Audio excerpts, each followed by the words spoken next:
ایک دفعہ کا ذکر ہے کہ اٹلی کا ایک بادشاہ حکومت اور دولت کے گھمنڈ میں غریبوں سے بات کرنا بھی برا سمجھتا تھا، اس لیے اکثر لوگ اسے ناپسند کرتے تھے۔ ایک روز بادشاہ شکار کرنے گیا، کسی جانور کا پیچھا کر رہا تھا کہ اس کا گھوڑا بے قابو ہو کر دور نکل گیا۔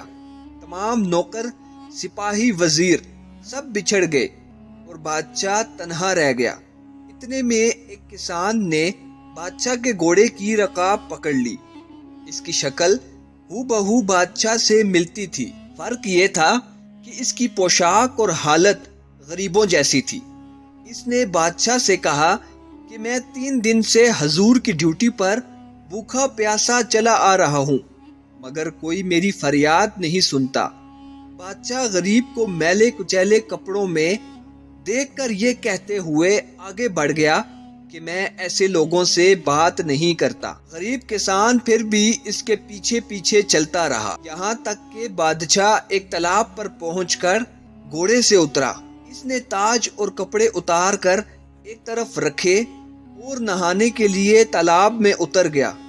جب بادشاہ تالاب میں اتر چکا تو غریب کسان نے بادشاہ کے کپڑے پہن کر تاج سر پر رکھ لیا۔ بادشاہ کے گھوڑے پر سوار ہو کر رفو چکر ہو گیا۔ کسان بادشاہ تھوڑی ہی دور گیا تھا کہ اسے شاہی نوکر چاکر مل گئے، جنہوں نے اسے بادشاہ سمجھ کر ادب سے سلام کیا اور ان کے ساتھ شاہی محل میں چلا گیا۔ اصل بادشاہ تالاب سے نہا کر باہر نکلا تو کپڑے، تاج اور گھوڑا کچھ بھی موجود نہ تھا۔ وہ بہت گھبرایا، مگر اب کیا ہو سکتا تھا۔ ناچار غریب کسان کے میلے کپڑے پہنے اور کئی دن تک فاقے کرنے اور بھٹکنے کے بعد شہر پہنچا، مگر اب اس کی یہ حالت تھی کہ جس سے بات کرتا کوئی منہ نہ لگاتا، اور جب یہ کہتا میں تمہارا بادشاہ ہوں تو لوگ اسے پاگل سمجھ کر ہنس دیتے۔ 2-3 ہفتے اسی طرح گزر گئے۔ جب اس پاگل کا قصہ بادشاہ کی ماں نے سنا تو اسے بلوا کر اس کے سینے پر تل کا نشان دیکھا، جس سے اس کی سچائی کی تصدیق ہو گئی۔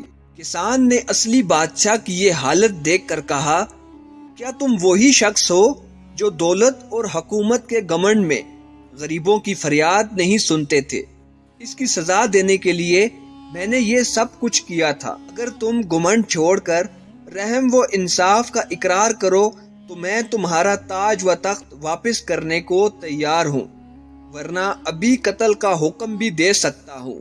یہ سن کر بادشاہ نے عاجزی اور ندامت کے ساتھ اپنی غلطی تسلیم کی، اور کسان اسے تاج و تخت واپس دے کر گھر چلا گیا۔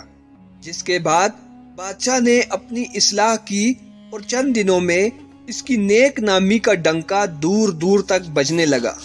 اس کہانی سے ہمیں یہ سبق ملتا ہے کہ یہ شان و شوکت، یہ دولت ہمیشہ کی زندگی نہیں ہے۔